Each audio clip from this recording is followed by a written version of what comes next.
Hello, welcome back to my channel. If you're new here, welcome. I am so happy you're here. My name is Hannah and on my channel I post anti-MLM content. I also have a clothing reselling business on the Poshmark app, so I have a lot of reselling and Poshmark tips and tricks videos as well. For today's video, I have an MLM horror stories for you. This is the stories that you have sent in to me and you have given me permission to share on a video. The purpose of this type of video is to give you a platform to share your crazy, insane stories and experiences either in an MLM, you know somebody in an MLM, someone attempted to recruit you into an MLM, anything like that goes. So if you have your own experience that you would like to share, you can send it to me, and the instructions for how to do that are down in the description box. It's very easy, you just send me an email. As always, I have not pre-read any of these stories. I'm just going to go to the folder that I have saved in my email. I'm going to pick out a few at random and we're going to react together. Hey Hannah, I found your channel a couple of months ago and I cannot get enough. I love that, yay! Your approach is balanced and I appreciate the way that you stay objective, but you know, I enjoy when you get heated too because passion. This will be very long as I've been piecing together all the MLM experiences I've had over the years. For context, I'm 33 and I've been adjacent to MLM since junior high. To start, back in junior high and high school, my mom and I would stop by her friend's house for Mary Kay open house events from time to time. To me, it was great. I usually got to pick out a beauty item and there was always great treats at this lady's house. Mind you, the family was fairly wealthy, but I'm not sure if her Mary Kay business helped with that. She drove a Mary Kay SUV too, so she must have been making something, which is pretty impressive considering our rural Nebraska town was less than 4,000 people. Looking back, I have so many questions knowing what I know about Mary Kay now. We also received Avon magazines on the regular. Pampered Chef was the Williams-Sonoma of our area. Everyone loved Pampered Chef. And you know what?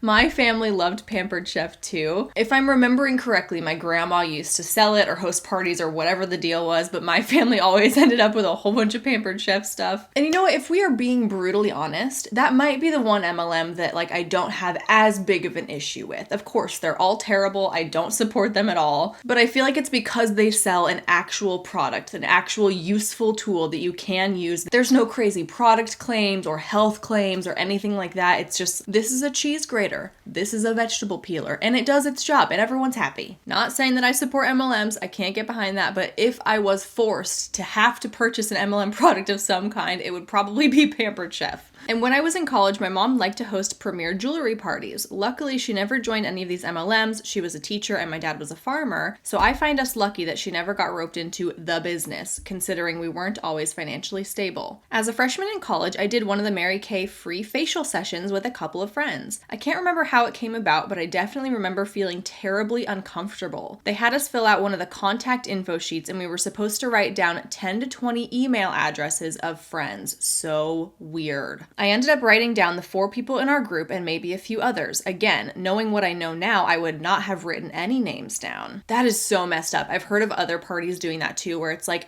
write down the contact information of everyone you know so that I have a bigger recruitment pool. It's disgusting. I hate it. Then the lady put products in front of us to cleanse, moisturize, and then apply foundation and blush. I didn't wear makeup other than eyeliner and mascara, so I was not feeling this setup. I told the rep I didn't like foundation, to which her reply was something like, "Oh, it's okay, just try it." Again, my better judgment as a people pleaser, I put the foundation on and it was awful. Foundation was not where it is today back in 2006. That is the truth. Then we applied the blush and I just felt like an effing clown. I didn't like the way I looked and I remember starting to tear up because I felt so stupid and uncomfortable, but was trying to be a team player. You can imagine after that, I did not like Mary Kay. Switching gears a bit, about a year later, a friend did a Kirby vacuum demonstration at my apartment, and I feel so bad thinking about the tough situation he was in and the fact that he was taken advantage of to sell those overpriced, ridiculous vacuums. There's no way I could afford a $2,000 vacuum as a college kid,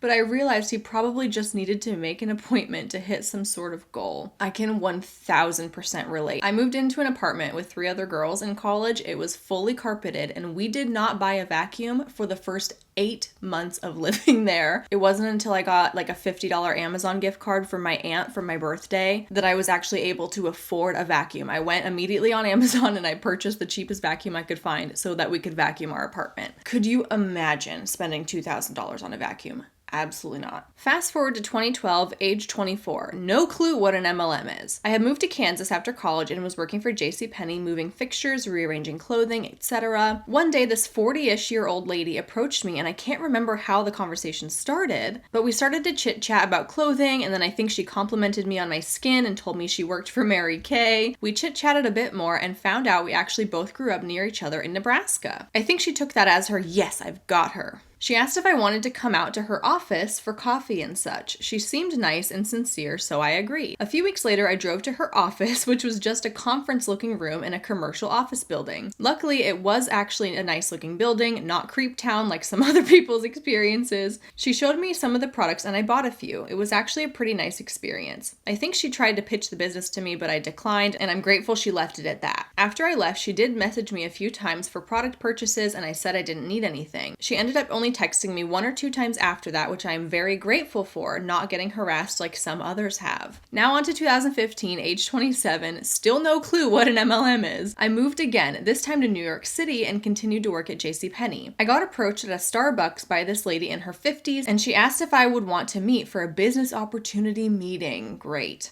Wanting to get out of retail, I thought this could be something great for me, so I agreed. When we met back up, she handed me an Amway folder. Oh god. She talked about how her husband and daughter were both in the business and how Amway is pretty much like buying all the things people usually buy, but at a discount and blah, blah, blah. I told her I would think about it. I felt off about it because I'm not confident in being a personal salesman, and it seemed odd being approached in the way that I was. I talked with my boyfriend about it and found out his dad used to be an Amway and liked it, but thank God my inner voice was telling me this didn't feel right. I texted the lady and I told her I wasn't interested, and we left it at that. Bullet dodged. I moved back to Nebraska with my boyfriend in 2016 and was MLM free until 2018. Age 30, still oblivious to MLMs. My best friend's wife invited me to a pure romance party in May of 2018. I had heard of them before, and it was all about sex positivity and thought it would be fun. We had some snacks, laughs, and wine and had a really fun time. Of course, the time came when we played the cringy game of cards where each person picks a card and they have predetermined questions asking about the business. When that was over, we played another game where you'd get a card that had host, free gift, stuff like that. I pulled the host card, which meant if I said yes to hosting a future party and booking that same night, I would get a free gift, and my friend hosting the current party would get a free gift as well. What a horrible position to be put into, right? Oh, you picked the host card, and if you say yes, I get something for free. Like, what are you supposed to say? Okay, you're backed into a corner, you're in a room with a whole bunch of other people, they're all staring at you, I'm assuming. You pull this card, and what are you supposed to do? Say, no thanks, I actually don't want that, and sorry, you don't get a free gift after all. So weird, so messed up. I wanted to say no, but I ended up saying yes and booked a party for my 30th birthday in August. Oh, and of course, when I was ordering, I was asked about joining the business. I declined as I had just started my own closet organizing business. Girl, that sounds like my dream. I am so envious of that. That is awesome. For my party, I invited about 30 people knowing that many wouldn't come, but I ended up with 3 people in attendance.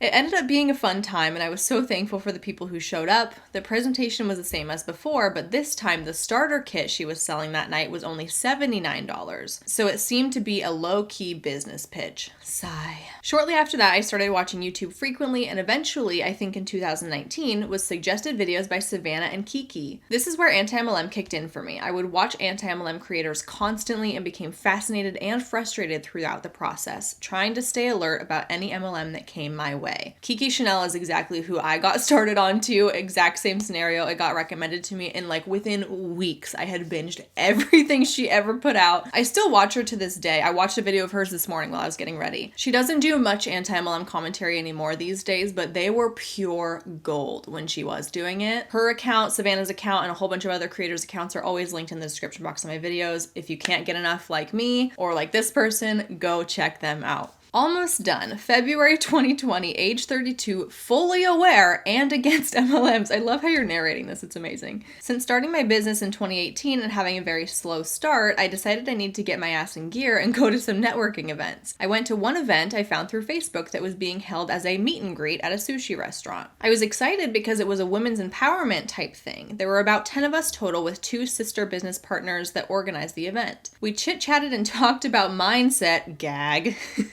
And then we went around the table to say what we did. Of course, there were MLM ladies there. One from Avon and one from Juice Plus. These were their side gigs, but still. Plus, there was a woman who had just started her legitimate nutrition coaching business, so I had to laugh that Avon and Juice Plus reps were there. After the meeting, the organizers followed up with me a couple weeks later to see if I was interested in their 6-month course. Spoiler, they followed the curriculum of The Secret that was over $3,000. I'm not fully familiar with The Secret. I think that it's like a self-help book that focuses mostly on law of attraction and things like that. This was at the start of the pandemic. I wasn't sure about what my job situation would be and told them there was no way I could swing that. They tried to tell me I could pay in installments, but I felt disrespected as I just told them no. So I held firm. Good for you. After this call, I felt so gross going to this event where it was pretty much just a ploy to join courses. I went to a different networking event that same month, and there was this dude from Legal Shield there. It's like MLM people are everywhere. There have also been a few Huns that have tried to solicit their business cards and such at the coffee shop where my husband works. But thanks to my nonstop blabbing about MLMs, he is aware and he turns them away. It's crazy to put all the pieces together from so long ago until now, and how these little snippets of memories add up. Thank you so much for your time if you choose to read this, and your kick-ass videos on MLM nonsense. Keep fighting the good fight. Thank you so much. Okay, so what I love the most about this story is I feel like a lot of people have stories exactly similar to this. You're this old, you don't know about MLMs, but this person tries to pitch it to you. And then a few years later, maybe you go to a party. A few years later, maybe someone tries to sell you something. And it's like over time, you go back in your mind and you're like, oh my gosh, this has been a part of my life and I didn't even realize it. I completely 1,000,000% agree that MLMs are everywhere. Honestly, if you keep your eyes peeled and you know what to look for, they are all around you all the time. It's like a horror film, okay? Like there's always someone nearby trying to pitch you something. For example, this is just kind of popping into my mind right now. A few weeks ago, I was at a thrift store. I was shopping for some stuff for Poshmark. LuLaRoe. Everywhere. The thrift stores these days are full of LuLaRoe, and I can only imagine that it has something to do with LuLaRich, the documentary. People are purging their inventory, okay? They can't get rid of it fast enough. Goodwill can't sell it fast enough. Thrift stores are overrun with LuLaRoe right now, so anyway. I go to Goodwill in the morning. I'm overrun with LuLaRoe. Then I go to the grocery store. I happen to park my car next to a Mary Kay Cadillac. Then later that evening, my husband and I, we go to a bar to hang out with his coworkers. There's a new couple there. We've never met them before. And I'm asking the wife, what do you do for work? And she says, oh, I'm a stay-at-home mom, but I also have an activewear company. And I'm like, oh my God.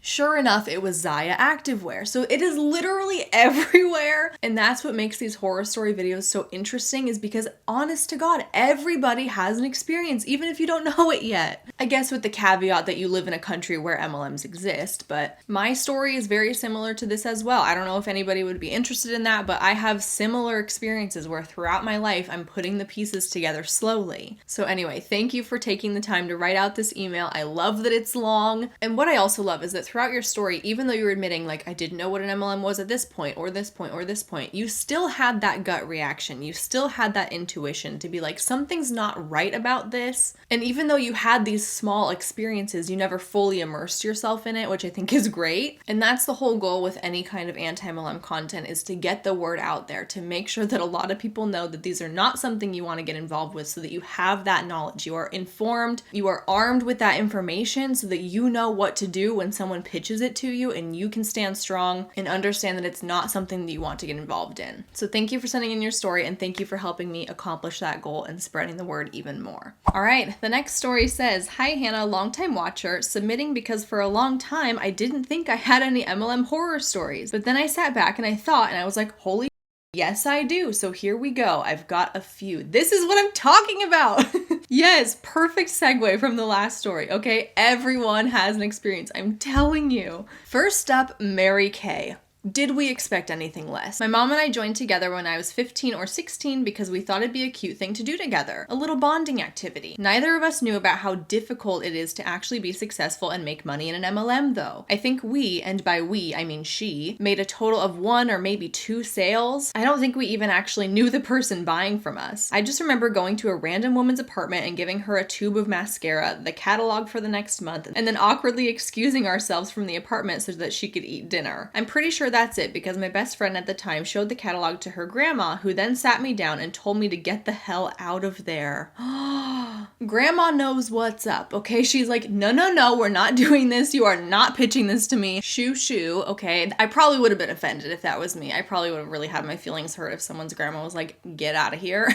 But I'm hoping now you have some context why, okay? Like, people don't want to be pitched this stuff, and she was probably on her last straw with that. Next, we have Cutco, also known as Vector Marketing. Cutco/Vector Marketing is a super sly little MLM, if you ask me, because there's no startup costs and no pressure to recruit others into it. In my hometown, they had yard signs out all over the town saying base pay was $14 an hour and gave me a number to text. So I did, thinking it was for a temp agency or something along those lines. I set up an interview with a virtual recruiter, showed up and filled out a paper application, which I didn't think was unusual. I've gone to interviews and had to fill out a paper application in the past. And I met up with the assistant manager of the office. He hired me on the spot. Also not something I thought was a red flag at the time, because I've had some jobs offer me the position on the spot. And then went on to break down the compensation for me. I got paid $14 per appointment, plus commission from any sales I made following a 3-day unpaid training. It was during the training that I started thinking that things were a little off. There was a lot of MLM talk, a lot of stuff about we don't succeed if you don't succeed. Oh my God.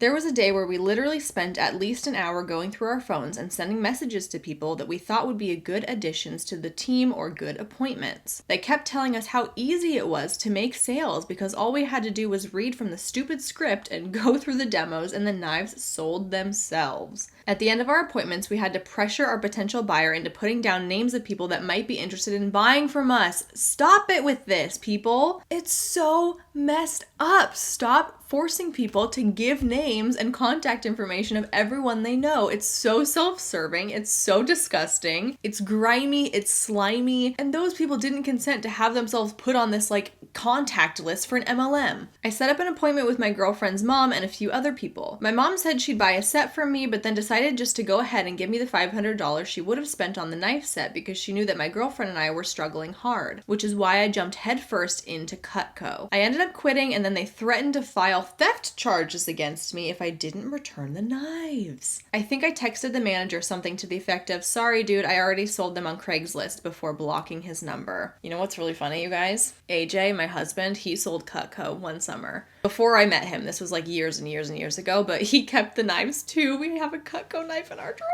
It wasn't until I started really getting into researching MLMs that he was like, "Is Cutco an MLM?" And I was like, "Yeah, it is." He's like, "Did you know that I used to sell Cutco?" And he explained it very similarly. He was like, "It seemed legit to me. They had a base pay. I didn't have to recruit anybody. I was just doing door-to-door sales." And it wasn't until years later that he's like, "Oh my God, I was in an MLM."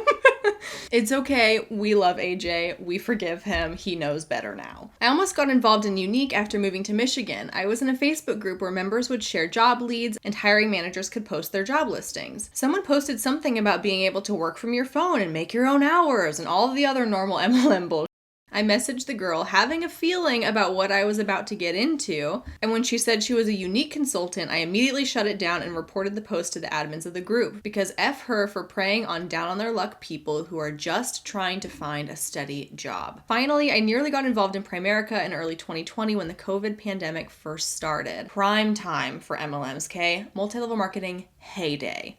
The pandemic. I had a friend on Facebook who was posting about working from home doing insurance work, so I messaged her for more information. She gave me some general information about her job, and then she had her supervisor, her upline, I soon realized, message me to set up an interview. After the interview, he offered the job, then had me pay $30 up front for a background check. Then he sent me a Zoom call link telling me there was an orientation/meet and greet for new employees. I signed on to the call for about 5 minutes, if that, and upon hearing all of the normal MLM type bullshit, I immediately logged out and ghosted the recruiter. I think within a week or so, my Facebook friend did the same thing, because I can remember reading a status along the lines of, "I really wish my effing boss had told me I was going to have to generate my own leads. Love what you do, keep it up." Again, this story and the previous one, very similar, okay? Throughout the years, you have these little snippets of interactions with people in an MLM, and it doesn't feel right in your gut, right? Something feels sketchy. Listen to that. Luckily, both these people did that, and hopefully they didn't get far enough to like lose a bunch of money. It doesn't seem like that. And I just hate so much that they are so prevalent that they can attempt to get to you in all these different ways, right? You gave us so many good examples of how sneaky MLMs can be. It started out with Mary Kay, an inventory-based MLM. Then you went into Cutco, which is like door-to-door sales style MLM. Then they're infiltrating job listing Facebook groups. Then there's like all these fake interviews, fake trainings. It's just so much BS that you have to like wade your way through to find the actual legitimate business opportunities out there. Because people are out there, they're looking for work, and it sucks so bad that you have to have like a trained nose to sniff out all the crap. But good for you for trusting your gut and for not getting too deep into these. And thank you again for sending me your story. Okay, also, look at this. The only MLM product I have in my whole house is this one Cutco knife because AJ didn't give his back when he quit.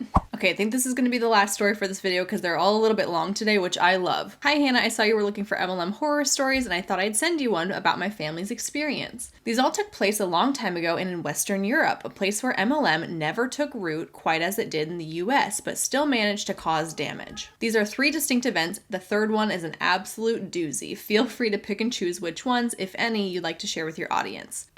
I'm gonna share them all, okay? I don't even know what they are. They're getting put in here. I do apologize in advance as English is not my first language, and do keep me anonymous. Thanks. No need to apologize, and yes, you'll be anonymous. In the early 90s, we were visited by what I think was an Avon lady. My mother had no actual interest in makeup, and her job, more of that later as it's very relevant, kept her way too busy to go to shops, choose the proper products, let alone take extra time to learn how to apply them. However, there were social functions at her job that more or less required makeup. Enter the Avon lady. Buying makeup at home and having someone give her tips seemed like the perfect solution. For a while, the Avon lady was thrilled. My mother never bought much, but she was a steady client, so the lady thought she was the perfect person to pitch the opportunity to. My mother turned her down gently. She just couldn't do it. But the lady was not deterred. My mother could do this part-time. My mother then told her that her job does not allow for a second source of income as she is a state prosecutor. The lady froze, went silent, hurried away, and was never heard from again.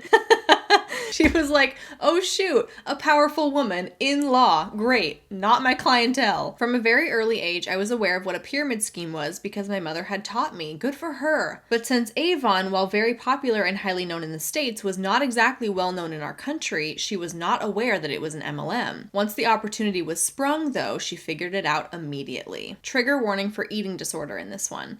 In the early 2000s, the son of a family friend fell prey to Herbalife. He had enough sense not to recruit us, but he did pitch the product very aggressively. My mother knew it was an MLM, but she wanted to help out the family friend and was somewhat curious about the products. My parents were both struggling with weight issues at the time. Both were simply too thin, and my father in particular was so averse to eating that it factored into his early death. I'm so sorry to hear that. So a product that, according to this guy, helped put on weight seemed worth at least trying out. Very interesting. I don't know if it's a discrepancy between the culture in the different countries, but here in the US, Herbalife is often promoted as like a weight loss supplement. So that's interesting to hear that it was promoted as a weight gaining supplement in this situation. Again, they'll say and do whatever they need to do to get you to buy it. So it's all a lie. And I am so sorry that that was used in your father's situation in order to pitch it to him. That's so disgusting. And I hate that that person did that to him. With that said, expectations were low. She bought something like 2 massive canisters of powder and a bar of chocolate. The canisters were never opened, but my father and I tried the chocolate bar and regretted it almost immediately. I got as far as to nibble a square, which I could not even finish. The taste was off, the texture strange, and so heavy that it actually gave me constipation. My father was also ill. My mother had enough sense not to have any and thus escaped unscathed. Needless to say, that was the end of pity buying. He kept harassing us, but my mother turned him down every single time until he gave up. And finally, this one is not quite MLM related, but since it pertains to time sharing and is such a cool story, I thought I'd share. Mid-90s or thereabouts, my mother was walking downtown when she was approached by a bubbly fellow selling time sharing holiday packages. That's where like you invest money into a property, right? And then certain times of the year you kind of like share the property between all the other investors and you get to like vacation there for a little bit. I think that's how it works. She knew it was a scam right away as she had actually handled similar cases at work. We love that. But she decided to pretend to go along. He took her to this posh-looking office and proceeded to explain how she could take her whole family on this amazing, cheap dream holiday. She quietly heard him out. At the end of the pitch, she calmly produced her card, identified herself as a prosecutor,